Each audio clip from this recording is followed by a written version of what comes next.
advocate, an activist, and an agitator. And that is the role I play.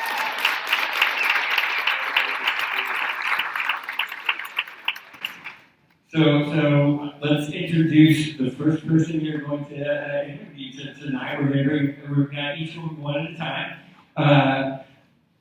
Congresswoman Cathy Rodgers is coming to join us. And Cathy, will you come out and say hi to us?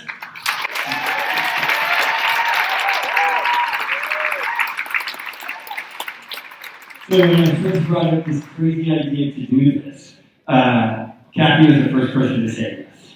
So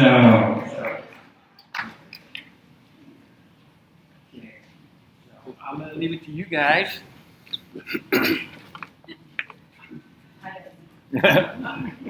Hi. I'm working. Am I working? You are working as well. First of all, Cathy, welcome. It's just nice to share space with you. We've known each other for a significant amount of time. We will not name the number of years. So, not necessary. You guys can look at the bios. You can tell our age from that. So, Cathy, tell me about leadership, being a mom, how that really impacts your role. Thank you for that question. And some of you will remember when I was first elected to Congress, I was single, 35. Not sure what. I'm just going to say, note to self, 35, do that. And yes, and not sure if I was going to get married, not sure if I was going to have kids at that point. And certainly for me, becoming a mom has been the best thing that has happened in my life. I'm so grateful to be a mom. And I contend that there needs to be more moms on Capitol Hill. That perspective is really important.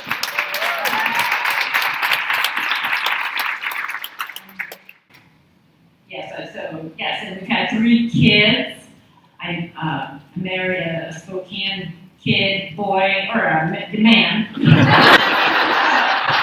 I'm married. I'm married. Yeah, Brian Rodgers, who grew up here. Let's go there. And we've had 3 kids. And our oldest, who's now a freshman in high school, Cole, was born with Down syndrome. It's an extra 21st chromosome, the most common chromosome abnormality. And I just know I'm so grateful to be a mom. I'm grateful to be married, be a wife, and having our 3 kids. Cole has made me a better person, a better legislator in particular. But being a wife and mom, I think, has made me even a better legislator, understanding the challenges of being a working mom. Amen. I have to say, I work in a world with special needs. And it really takes special people to work in that environment and to raise them. So would you say, as a legislator, that you lead with love first and then legislate? Yes. That's the goal. That is the goal. I think a lot of us realize that if we don't love, especially as women, love usually comes first for us, and then everything else comes second. So I heard that lead with love and then legislate, and really can get a better outcome if you follow that track for going forward. Sure, and especially at a time when we become so quick to tear each other down and point out the fault. I think it's really important, and as a mom, I'm forever telling my kids, you just keep loving. You keep giving hugs. You keep encouraging, your friends and others at school or whatever it is. We need more of that. We need more encouragement. And I know tonight is about women. We're our own worst critic. We're always like critiquing. And yes, and to lead with love, I think, is really important. As a mom, I'm reminded of that every day. The importance of that. We need that. I'll tell y'all something right now. I love all of y'all, ain't nothing you can do about it. So there. Let's add some more to this party. Senator Maria Cantwell, could you come and join us?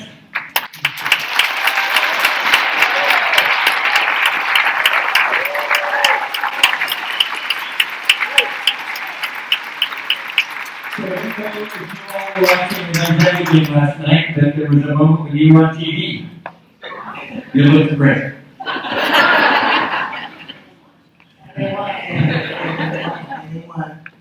So, Senator, as chair of the Committee on Commerce, you led the CHIPS bill through the Senate. How will this impact women? Well, thank you for that. First of all, it's great to be here in Spokane, which I love Spokane. And I think that the CHIPS and Science Bill is the story about the next phase of America and how we need more women in science. So it's great to be here with Anne McClain, who's going to come out and join us in a little bit and talk about one particular science mission. I'm guessing is going to come up. But the CHIPS and Science Bill, I was looking at, first of all, my condolences to the Williams family. Losing Sandy is such a tragic thing, but reading the story of her mom and her accomplishments reminded me of a colleague that we just honored last week, Bernice Johnson. These are two women who wanted to be in science careers, literally lived in segregated states, so they had to travel to non-segregated states just to get their nursing degrees. And so here we are today with shortages across every sector of the sciences, and we need more women. You can't have 50% of society sitting it out. We need them to help us. So the CHIPS and Science Bill specifies $45 million for universities, institutions, to help increase the number of degrees for women in science. I was just up in Stevens County, and I saw some Kettle Fall women engineers up there, and they were ready to get it done, the robotics team from Kettle Falls. And, you know, the notion that we just need to give people an opportunity. Eddie Bernice and Sandy's mom really believed in what they could do in science, but now we need to make it even easier than it's been in the past, and look at the great contributions that we're going to get out of those women. That's really exciting. I heard something that resonated with me just last week. So representation is the lens through which we dream. So I can't see somebody who looks like me. It's hard for me to dream of myself in that space. And even though we can see others around us, what does that look like? So to see Anne when she comes out, or to see Wilhelmina Williams for young people, girls, but young people, period. How do they dream is because they see it and they go, I want to do that too. So I think that's really important. In the world of the science school, is there anything else that's coming down that could support? We all know we talk about STEM a lot. And I don't want that to get lost because we just say that like a flip word. Like, oh, we're in the STEM field. And I don't think we really realize how critical that is to women and minorities, the future of now and the future of our country as we go forward. Well, we're just not going to be competitive as a nation if we don't have women join the effort. And I think that's, and let's have these women lead on so many ideas. I worked in software for 5 years, and I can tell you, we didn't have enough women in that particular field, but I probably never would have thought about that field either. So we have to, I know Anne's mom is here, she was a teacher in the sciences. We have to get the educators, and we have to, as you said, so the University of Washington decided they needed more women in their engineering school, so they changed all the professors, or most of them, to be women, and they had a huge increase in the number of students from women, because as you said, Betsy, they saw people that looked like them, and they said, oh, we can do that. Absolutely, and y'all may not know this, but women relate differently to each other, and how we support and how we encourage. There is a strength amongst women, men have it too, but I can only speak for myself as a female, is that we nurture differently. And I think that's critical. We have to actually see people first and then take it to the next step of how we can help get them where they want to be. So thank you for that. All right, Rob, bring out my next All right, one. that's More pretty questions much- to come. So we'd like to bring out a Spokane, born and bred, Anne McClain.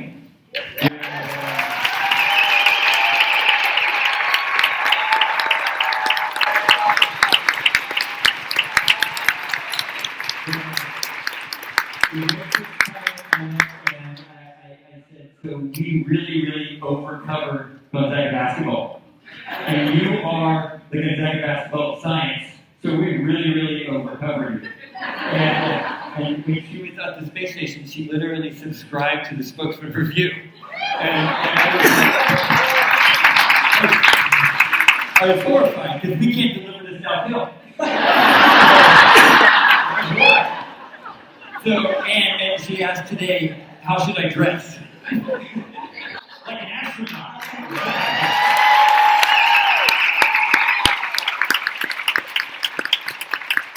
I just want to get this kid in the rock. You really can't get us out there when it snows either. So I'm just gonna all know that. First of all, Anne, welcome. And I have to tell you, the three of us are super excited that you're on the stage with us. You were saying you can get elected every day if you want to, but you don't get to see an astronaut every day and share this type of space. So thank you for being here. Let's give her.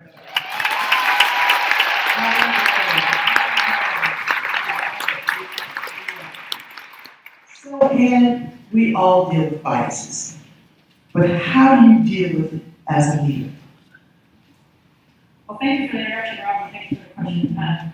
You guys might get to deal with election leaders every day, but I don't. So I was very excited when I said, I get to sit on the stage with who? I won't be there. So thanks for having me. Bias. So I think at first it's important to understand what bias is. So most of us have heard that word, and most of us probably go, yeah, I'm not biased. But here's the thing, is bias is something in our mind, preconceived notions in our mind that exist whether we want them there, whether we believe them or not. And they're put there without our permission, through media, through society, through all these different cues. And no matter, even if we recognize that we have a bias, we can't not have a bias just by recognizing it. If I handed you a kaleidoscope and I said, when you look through this, the image is going to be distorted, it's going to be upside down. I can tell you that 100 times, but when you look through, what do you still see? You still see a distorted image. That's bias. Okay, so there's two ways that I've come as a leader to fight bias in my organizations. Number one is paying attention to who my inner circle is. So inner circles are the people that have the closest access to their leaders, right? So I want you to think about, in whatever organization you're at, church, school, teams, your job, your families, think about your inner circle, your staff. Who's sitting around the table when you're making decisions? Okay, and what do they look like? What are their backgrounds, ages, gender, color? Okay? For those of you that are saying, oh, my staff, that we're pretty diverse, that's not your inner circle. Okay? You have a crisis, your staff handles it. Your inner circle are the people that after your staff clears out and handles that crisis are the two people that are still sitting in your office that you say, ooh, how do we do? That's your inner circle. Okay? And in order to fight bias, you have these blind spots, we have these blind spots, that the only way to fight them is to surround ourselves with an inner circle that has a different bias. They have different blind spots. And then we have to trust those people when they tell us things. And then the second way is through our policies. We have to unbias our organizations intentionally.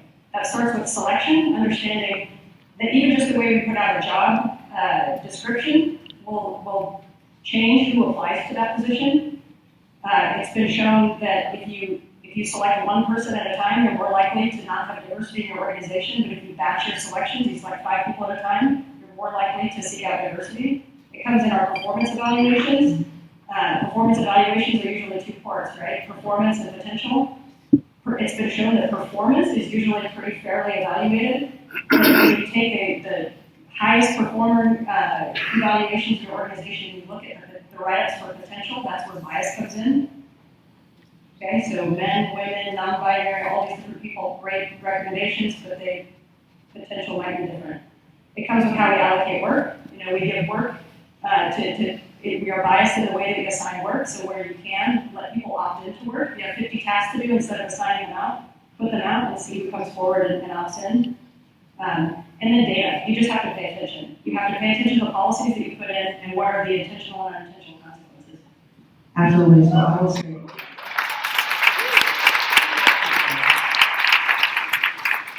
I have to say, probably the most important conversation about bias is around our dinner table.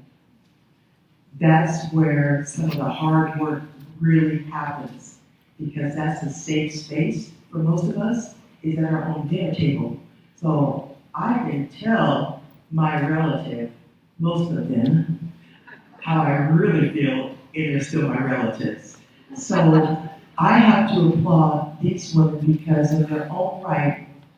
They are bias fighters and they are barrier busters. So let's give them a hand clap for that.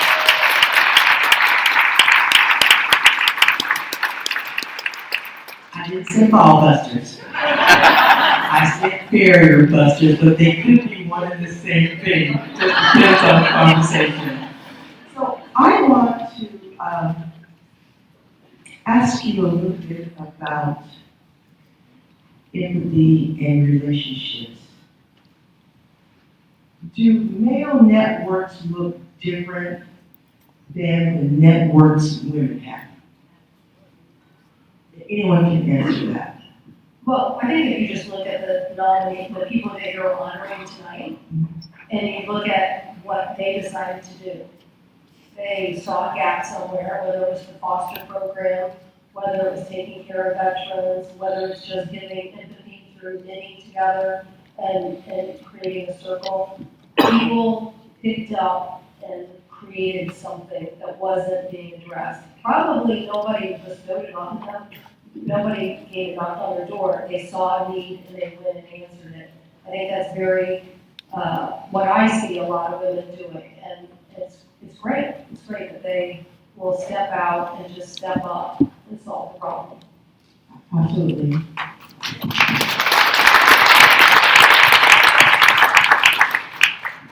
Thank you, women, all of our awardees tonight. Thank you for stepping into a space where you saw a need. A lot of other people didn't see it, or if they did, they didn't act on it. And so I think women take action to move forward in those spaces without looking for the recognition. Cathy, you pick up your mic. What do you say? Well, I was going to add, and I too want to say congratulations to all the women that are being honored tonight. And I agree that women, when they see a need, a lot of times they want to get involved and actually get results, as you just said, Betsy. And I was thinking about trying to recruit women in the time to run for office. And it was such a different conversation that I had when I was talking to another woman about running for office versus a man. Nearly every man that I might have a conversation with, they were like very quick to say, "Oh yes, I want to run. Where do I sign up? Yeah, I'm ready." And it was interesting with the women. A lot of times it was this conversation around their family and their community activities, but they also wanted to know, like, am I really going to be able to make a difference? Is this something that is worth giving my time to and pouring myself into? And it was just a very different conversation, and they wanted to know that. They wanted they wanted to be focused on something that's going to make a difference for their family, for their community. Sometimes a little different. I'm not saying the men aren't. It's just a little different approach that the women are. It's fascinating because even when I was asked, it's like, really? There are a lot more qualified women out there that could run for office and do a great job. So we always kind of put ourselves down, like, are we the one? Surely there must be somebody else who could do the job better. And then it's like, no, you're the one. And I say for us, for such a time as this is why we're all here, doing this work. It's just our time. But it's also exciting to see women in our country breaking new ground and reaching new heights. I often think about my mom, who I remember her telling me that when she was deciding what she wanted to do, she kind of felt like it was either be a teacher or a nurse. It was one generation, right? And she had a full ride scholarship to go to college at Oregon State. It was a teacher school at that point. And she dropped out her freshman year when her dad passed away. And she regretted it her whole entire life. She dropped out of school. And she raised me very different. Like, Cathy, you can be anything you want to be. You got to get that education. She wanted me to go to college because that was her dream for me and my brother, that we would go to college. But it's really, I think it's noteworthy and really something to celebrate how women are leading in every sector. And I often reflect that I was the 200th woman ever elected to the House of Representatives out of 11,000 served. Okay, and I share that because it underscores how it's still relatively new. It was just 100 years ago that we gained the right to vote, but that's all part of this search for a more perfect union, and that search continues today. We continue that search for a more perfect union, but it's exciting to see women now in space. And women from Spokane.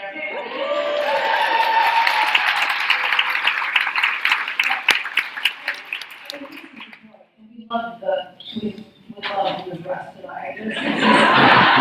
Can't beat it. But to Cathy's point, to your question, Betsy, that this next phase, so Cathy's right, I think I'm the 38th woman in the history of our country. So like 200, almost 250 years. And we got 38 women in the United States Senate.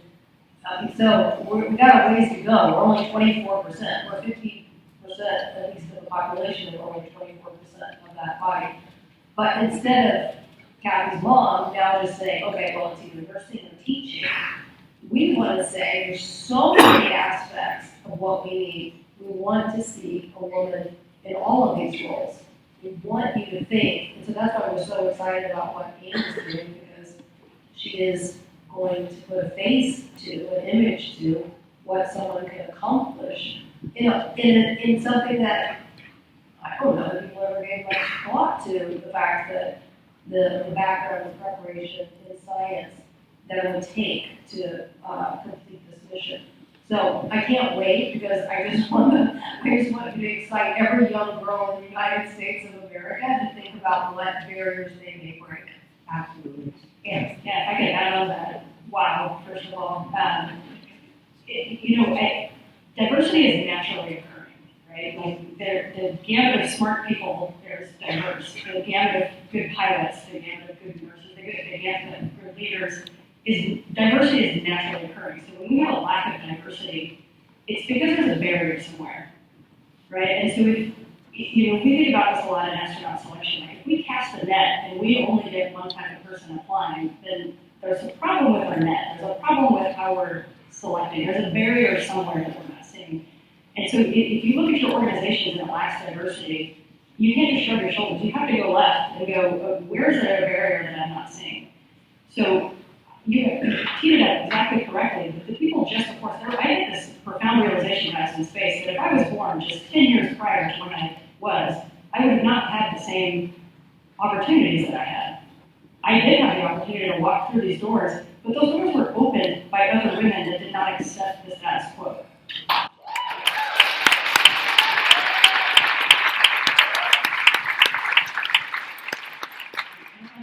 There are still closed doors to parts of our society that all of us have a responsibility to open those doors to those underprivileged communities, our LGBT, transgender rights. We have to open the doors for other people.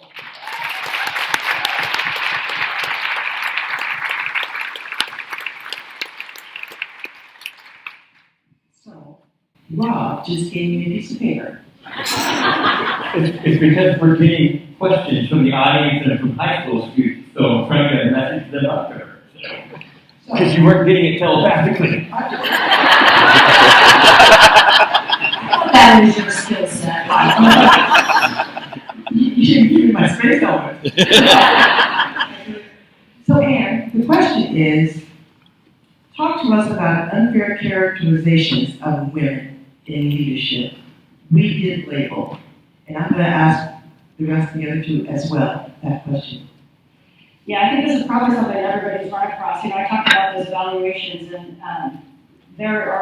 when leadership has long been represented in and therefore defined by male characteristics. But when today's day and age, leaders it's looked a little bit differently, right? Like even in the military, we're really talking about we can't have these toxic leaders. We need to have, leaders that are self-aware, that are in touch with their people, that are leading with empathy. And some of these traits, when you really think about them, like naturally associated with more feminine, with women, right? So we actually bring traits that make us inherently great leaders that lead with empathy. And when we try to, and I think, for a long time, we're kind of in this transition phase where a lot of women, we have this picture of what a strong leader looks like, and so we go to be that strong leader. And even if we do this exact same thing as a man, it can be taken very differently. She has something to prove, right? I had a conversation recently with another Army officer who told me about briefing a female general, and she went and gone to this briefing, and his team wasn't quite prepared, and he was like, man, she let us up, she really had something to prove. And I said, did she? I said, I don't think that a female general had anything to prove to you. Other than when you go brief a general, you should probably be prepared.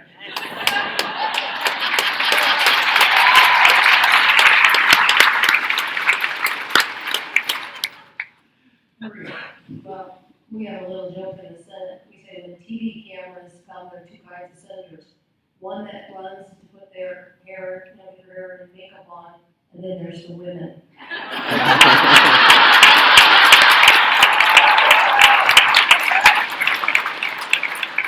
That's just a little way, again, to bring back to the nominees. Again, I just think the skill set that Anne mentioned, it's like we are very good at identifying problems.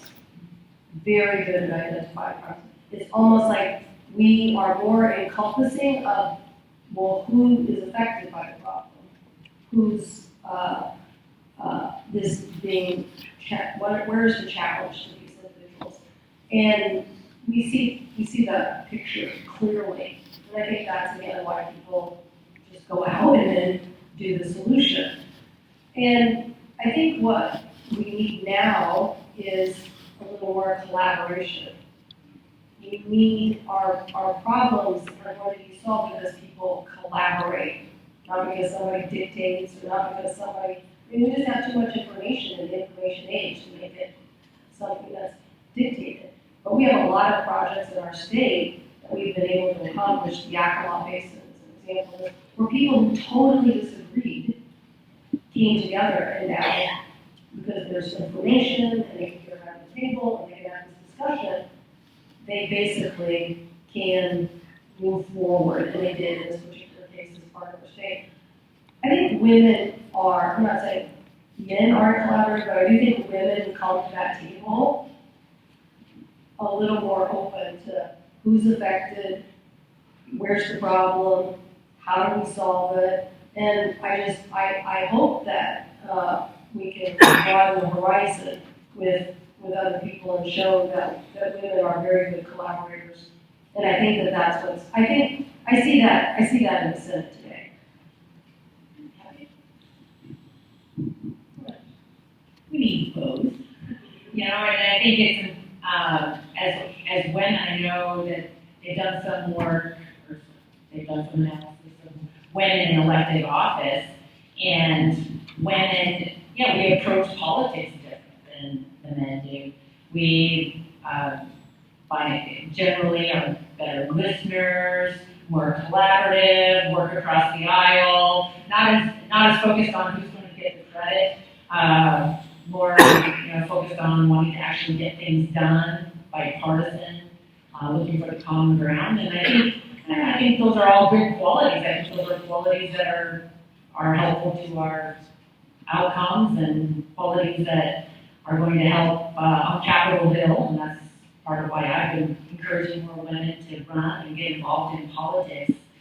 But I think it's really, I think women bring these, kind of naturally bring some of these qualities that people are looking for right now in a representative government. And And you need both. It's important for us to really celebrate what everyone is contributing and the roles that they're playing in a whole host of ways to build stronger families and stronger communities, and I think that's part of what this event is all about. I absolutely agree. So your one takeaway tonight, collaboration is not a curse word.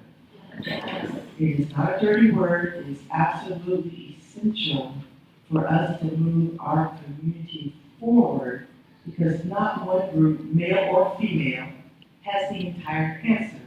Now, I have to say a little bit fair characterization of women.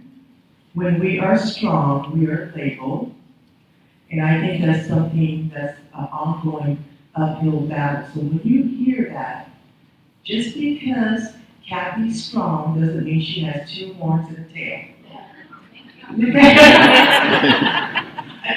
That is true leadership. So I think as a society, we have to not accept those labels that are placed on us when we show up in spaces where we have to really step in and speak up as women.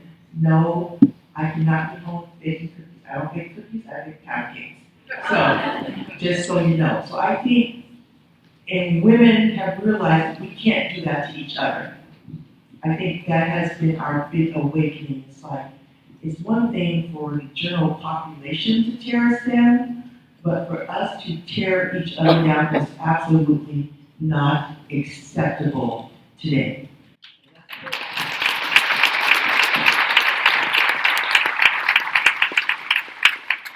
So just on that theme, so how do you see men leaders reacting differently to you in the spaces that you occupy, especially when you are at the head of the table?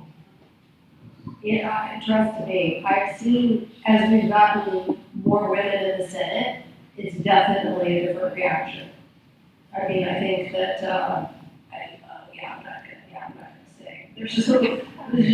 Let's just say women need to be educated, for sure, on etiquette, on response, on things that, again, if really hadn't been a lot of women in the Senate, maybe more women is aware of some of the issues.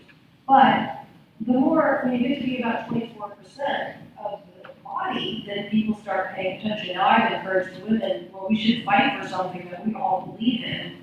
Again, whether it's like funding for women's health, when we ended up with what was called the Year of the Woman in 1992 and elected a bunch of women to Congress, we got a woman on every committee. And then that allowed us to increase the amount of research that went to women's health. A lot of the research at NIH were going to things that were predominantly focused on men, not that we don't care, but the women said, well, what about the research that just affects women? How about getting research dollars for that? And they were able to increase that. So I think you want diversity. And I think now our colleagues see 24% of the Senate, and they immediately just say, well, what do the women think? That's a good thing. That's a good thing. What do the women think? So,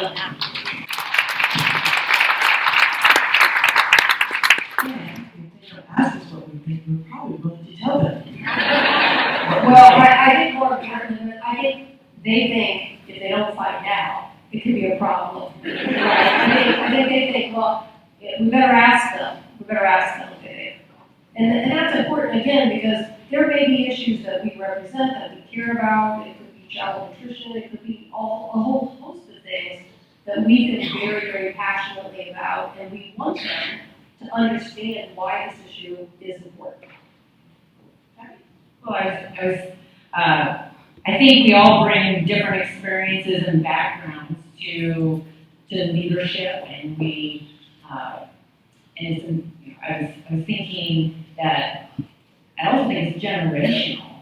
That my experience at least on Capitol Hill has been that the younger generation of my male colleagues are more accustomed to women being in the workforce, women being in Congress, it's just a different perspective than maybe some of the old guard that's been around longer and did things a certain way for a longer period of time. But it's it's really exciting right now, I think, to see just different people breaking barriers on Capitol Hill and leading.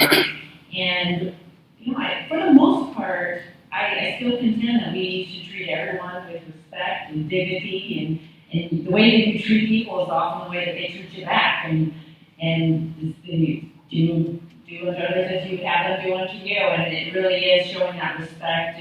But then also earning it, being prepared, doing what I have found in my own experience that building trust, being somebody that people can trust, and that I do what I say that I'm going to do, that has really led to then earning the trust of my colleagues across the board.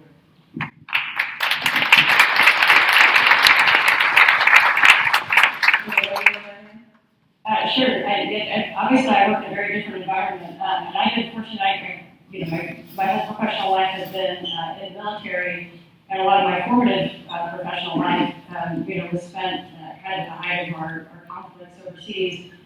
And I will say it was an interesting time to kind of grow up, if you will, as a professional, because it was a great equalizer. Combat is a great equalizer. I've always been in operational environments where it wasn't just about what we said or did on paper, it's what we physically did. And I can tell you when the stakes are high and lives are on the line, you really figure out who you can trust and you can't, and you really realize, I said earlier that diversity is naturally occurring. You realize that the people that you can trust in combat are a very diverse group of people, and people that you may not want to rely on. And so I've been very fortunate to go from kind of that environment into the NASA environment, where it's an operational environment. You have a lot of opportunities to kind of show up, and exactly what the congresswoman just said. When you show up and you hold your weight, and you show up every day as part of a team, you get the respect back that you're willing to give. I think a couple things really play into that. One is self-awareness. Self-awareness is so critical. It became critical for my confidence, and I realized that self-awareness is not knowing that 99% of all things about your job that you know. It's actually more critical that you really, really understand what you don't know. Know what you bring to the table, but know what you don't bring to the table. And I realized that when I was, really trying to actually, prove myself in, my 20s, early 30s, I kept trying to prove myself, but there was always that part of me that was nervous about failing because I hadn't really dug into and put a microscope on that part that I probably couldn't do. And then, you get the self-awareness piece sometime, I don't know, in the 30s, late 30s, where you go, oh, wait a minute, I can't do it all. Like, let me really take a microscope and look at what I can't do and become really aware of that. And you become really not afraid of it. People say, like, how do you sit in public speak? It's because if you ask me something I don't know, I'm just going to say I don't know. 10 years ago, I would have been like, I'm going to be so scared that you're going to ask me something. So you have to be confident in the things that you don't know, as well as things that you do. And when you bring that self-awareness and that confidence to a team, your leaders will respect that back. Absolutely. So,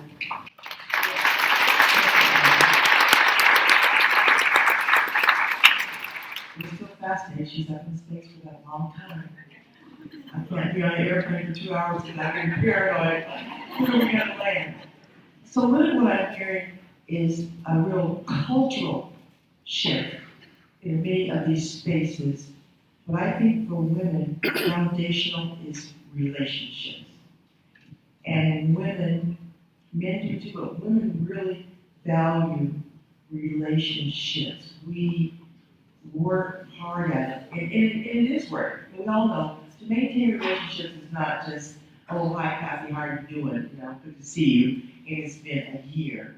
We know we have to invest in those relationships, and we pour into them, because when we make a call, and women love to call each other, all the women out there know that, who raise money, and who are Women of the Year, you've got women friends that you call probably to help you accomplish what you have accomplished in your organization. But Anne and I talked about this. Anne and I want to talk about burnout. Anne said burnout. Anne says, ask me about burnout. I said, Anne, I'm going to ask you about burnout. So, Anne, take me there. It was a great conversation we were having about burnout. So, we talked about some of the positive traits that women have that make us naturally sometimes great leaders and empathetic leaders. But there's also these other traits that I think are inherent to women, and this is not exclusive to women. There are men out non-binary out there, they're going to say, hey, that's me too. And so I'm speaking to all of us that maybe feel like this. And that is kind of a need to, like, there's a little piece of us that, like, isn't quite sure if we should be sitting at the table, but, like, there is still that part of us that, like, has a little bit of imposter syndrome. I still get it. At the table, like, I'm like, okay, should I be here right now? Am I actually in this blue flight suit? Does somebody trust me to fly a spaceship?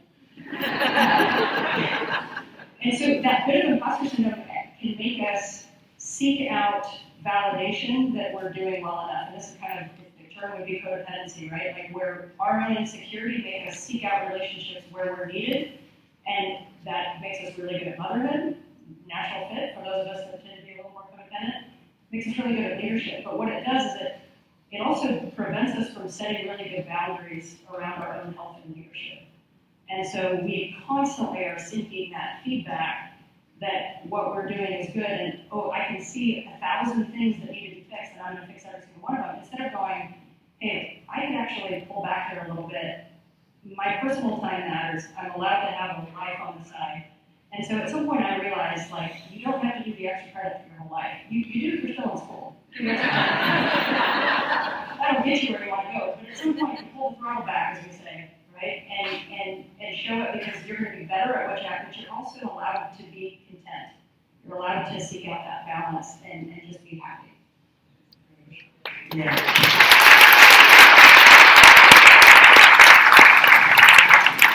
I just appreciate what you just had to say, and I think I've had a similar experience, and I've gotten to this place where, I'm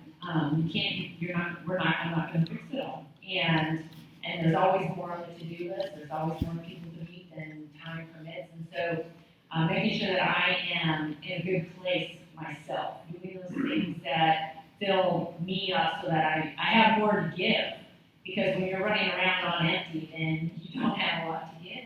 And I think setting those boundaries and really making sure that every day you're doing those things that are going to keep your foundation strong and fill you up so that you can have more to give to your own family and then to everyone else. So I think that was really good. Appreciate that. Absolutely. Well, I want to say, I talk to a lot of girls, talk to a lot of young women. I've never had a young man ask me about imposter syndrome. Now, I'm not saying they don't think it, but they never ask about it. And we have to ask ourselves why young women ask this too much. So I'm asking all of you young women who are here tonight, our nation needs you. You have something to offer. Here's an example of someone from your own community and she's stepping up. So I'm saying seize the day. And if you need to think about these characteristics, about, as Anne was saying, how you curtail it or throttle it back, or have both aspects of a career and family, all good. But don't hesitate to think that you can lead, that you have good ideas, and that you can help our society move forward in the future. We're counting on you.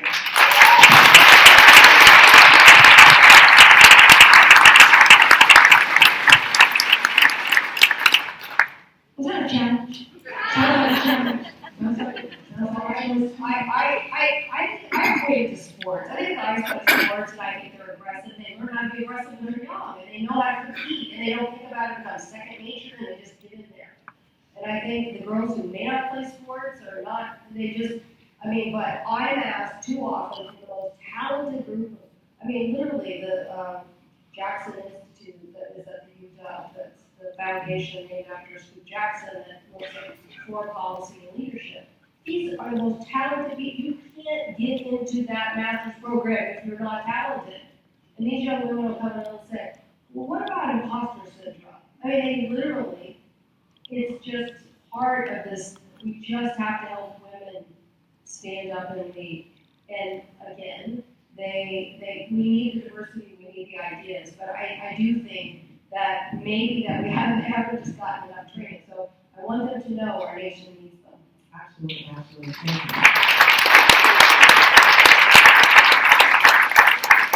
you. You know, I spoke with Anne about burnout. We were just talking. Can't keep going. Okay, so I just want that. I got Okay. No, you keep no, going. oh, Rob. You don't see how he likes to interrupt. I'll call you back in 1 minute, Rob. 1 minute. Okay. So I just told Anne that, yes, creating boundaries, but I realize the power of no.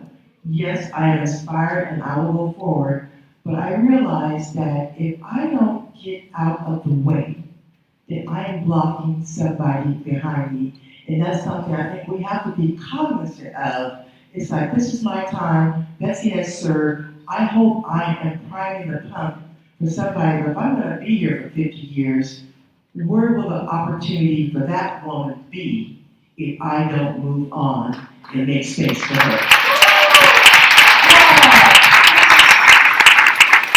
So, well, we have probably 20 more questions from high school students. We're not going to get to all of them.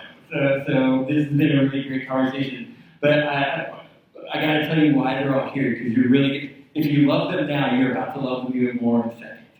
So we started Women of the Year, our version of Women of the Year in 2019, because we wanted to honor women who were just going out and kicking butt, but didn't care that anyone knew. And we were kind of tired of no one knowing that anyone knew what we were going to do. So the very first year, I reached out to a friend of mine who was the highest ranking woman in Google and then in Twitter. And I said, well, I mean, it wouldn't be a good job now, but it was a good enough job. And I said, you should come here because I need you to help me pack a theater because I need these women to know what it feels like when 500 people give them a standing ovation. And she said, I'm there. I had that exact same conversation with all 4 of these women, and they're like, we're there. They were here because they wanted to be there. So I want to introduce you this year's winners and then take a group photo with everybody. And so can we get the house lights up? So I'm going to ask all of this year's winners to come up here at all at once, and I am going to introduce them all at once. Okay. And then can I get Kurt from Bank of America to come up as well? So can we get all of the ladies to come up, all of them, please? And Kurt?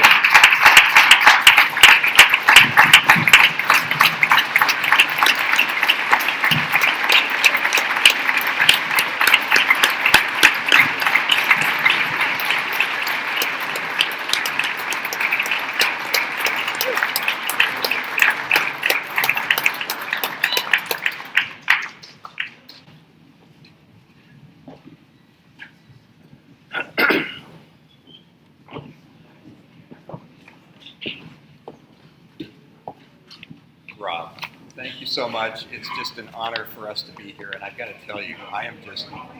You get close. Oh, how's that? Thank you. It's an honor to be here, and I just gotta say, I'm humbled to be even on the stage with all of you and these leaders that are here tonight. So can we just get one more?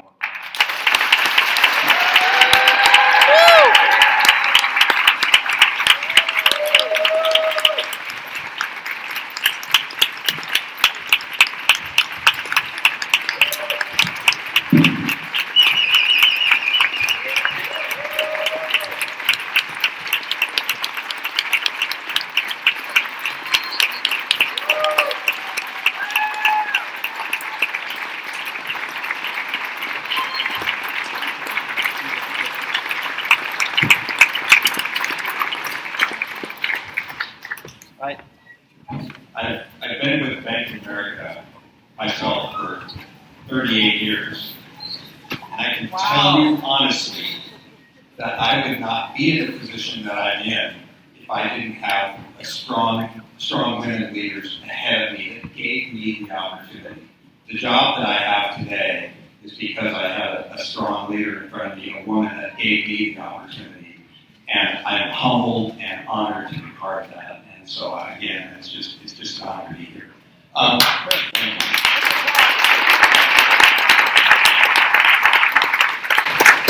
You know, and I mean, yeah, Bank of America is a global company. We have 200,000 people across the country. And yeah, we're a diverse organization, but we can always do better. We're going to continue to do better. About 50% of our workforce is women. About 49% of that is people of color. But we still have more work to do. And it's not just about being a diverse organization. And I hope you saw in the video, we asked that question, what would you like the power to do? And then we want to take that and have the opportunity to give back and use the resources that we have to advance things like women's initiatives in the community and other things. And I will tell you, Betsy, I had a great relationship with Betsy. We met each other about 3 years ago. She's an advocate, she's an activist, and she's an agitator. And she called me and said, you need to do more. And I said, you know what, Betsy, you're absolutely right. We need to do more, and we will do more.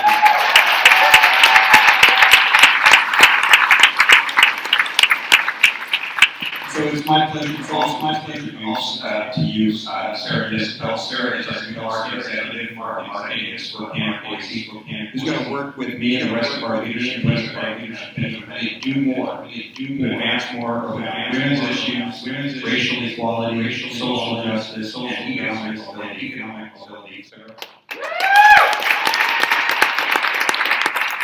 Thank you, Claire. As a woman and as an enrolled tribal member, representation matters a lot to me. And like many of us, it is important to me that I work for an organization that cares about people of all backgrounds, races, and perspectives. And I am grateful to represent an organization that practices social responsibility through a clear and authentic commitment to diversity and inclusion, and a belief that everyone deserves economic opportunity. Bank of America is making meaningful steps to drive diverse representation at all levels of the company, where employees are encouraged to bring their whole selves to work and providing equal access to opportunities regardless of differences. We do this because it's the right thing to do, and we think it's good for business. Bank of America embraces its role it plays influencing and driving change around gender and racial equality and economic opportunity in the communities where we live and work, by investing in the people we serve through programs and partnerships that address complex societal challenges. This includes a wonderful nonprofit partner we are proud to support called Transitions, which is working to end poverty and homelessness for women and children in Spokane. We are also pleased to invest in several programs and initiatives dedicated to women in the workforce, sponsorships for area chambers of commerce, community colleges, community centers, and grant awards for nonprofit organizations tackling basic needs such as food insecurity, workforce development, and promoting economic mobility for historically marginalized populations.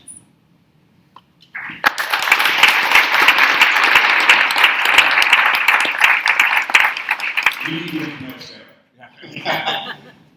I think most of you know this, but we have the only paid high school journalism internship in the country, and it's funded by Bank of America. We were asked how do we create meaningful jobs for high school students, and that meaningful job included many of these women up here spending time with our interns this summer. I mean, it's less of an internship and more of like Rob Camp. So thank you so much for doing that. So I want to introduce our winners this year. So, let's see, Elaine Alexander.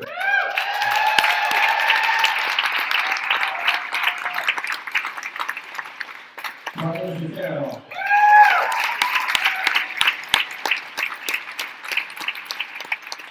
Sherry Knox.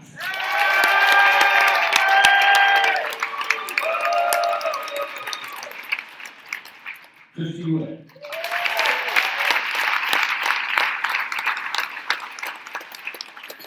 Raylene comes at night.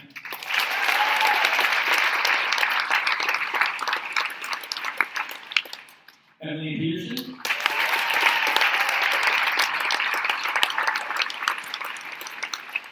Judith Eaton.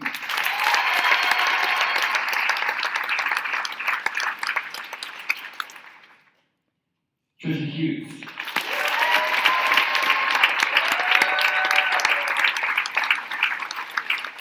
We have one winner who couldn't be here this evening, but we're going to honor her anyway. Wilhelmina Williams.